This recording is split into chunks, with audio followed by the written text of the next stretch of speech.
তখন সবসময় ধারণ করেছিলাম যে বয়সটা হয়তো বেশি হয়েছে, এখন আর যুবক নাই, এখন আর ছাত্র নাই, এখন আর তরুণ নাই, এই যুবকদের পিছনেই আমরা থাকব। কিন্তু 5 তারিখের পর আমাদের এই তরুণদের, এই যুবকদের, এই ছাত্রদের ভাবমূর্তিকে ক্ষুণ্ণ করার জন্য কিছু কিছু ক্ষেত্রে লোভ দেখা দিয়েছে। লোভের ঊর্ধ্বে উঠে দেশের প্রয়োজনে যেহেতু রাজনীতি করছি, সম্মান এবং দেশ সেবাকে প্রাধান্য দিয়ে সেই টার্গেট নিয়েই আমরা এগিয়ে যেতে চাই। আমার দৃঢ় বিশ্বাস আগামী দিনে এই বাংলাদেশ যেমনি এখন রয়েছে হাসিনা মুক্ত, ফ্যাসিস্ট মুক্ত,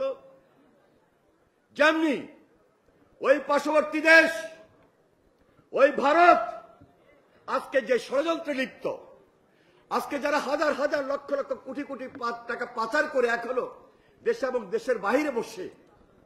ওই পার্শ্ববর্তী দেশের সহযোগিতায় পার্শ্ববর্তী দেশে বসে আমার দেশের বিরুদ্ধে, বাংলাদেশের বিরুদ্ধে, বাংলাদেশের রাজনীতিকে ধ্বংস করতে চায় খুব দূর থেকে কিশোর গ্যাংদের মাধ্যমে, তাদেরকে অর্থায়ন করে শুধু আমার সঙ্গে আপনার সঙ্গে 2-1টা সেলফি উঠিয়ে তারা আমাদের এই অগ্রযাত্রাকে ব্যাহত করতে চায়। একটু সজাগ যদি থাকি,